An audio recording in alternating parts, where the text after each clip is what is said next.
বাংলাদেশে একমাত্র দল থাকলে বিএনপি আছে।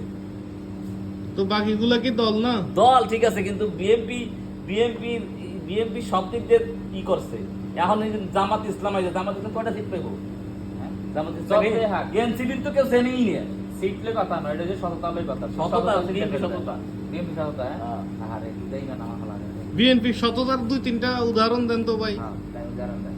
কি কথা? সাদাবাজি করে না। বিএনপির আমলে কি এই সমস্ত এত দাম বাড়ছে সব জিনিসের? দামের চিন্তা করিয়েন না, দাম তো কমবো। জামা ভাই খাইলে তো দাম বিএনপির কমবে। আমলে 20 টাকা চাল 60 টাকা হইছে। হ্যাঁ, বিএনপি আসলে আবার সাবেক সিস্টেম করার চেষ্টা করবে। বাম সিস্টেম এর আগে যে অবস্থা মানছে পতন চা, আমরা বিএনপি আরে সাবেক সিস্টেম করি। বিএনপি আসলে দেশ উন্নত হবে। হ্যাঁ, কিছু ওই যেগুন সাদাবাজি কিছু টিয়া হ্যাঁ হেগুনে বিএনপি সাপোর্ট করে। আমরা কে করেন? আমরা তো সাদাবাজি টিয়া লইও না, আমরা সাদাবাজি করি না, আমরা বিএনপি সাপোর্ট করি। আমরা বিএনপি আমরা চাই দেশ যেন সুন্দর করে চলে, দেশ যেন উন্নত চলে।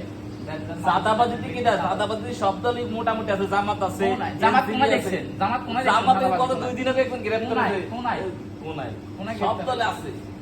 জামাত কইছে, জামাতে কইছে সাদাবাজি করে ডাইরেক্ট না বদে হেতারে পিডিপি চালাইছে। এটা কইছে, তোমার এটা কইছে নি, তোমার তো ছুটে তো যা সাদাবাজি করে না হরে পুরো গেট আছে না আমরা ইয়া আরে কি জানি কইতাম থানার গেট ভাঙিলে চলে ইয়ে, তাইলে এগুনটা কি এর বরিষ্ঠ করবে? এগুলো স্যার টাউট, আমরা এক টাউট আর এগুলো স্যার আরেক টাউট, টাউটের লগে টাউট মিলে, দিস ইজ টাউট।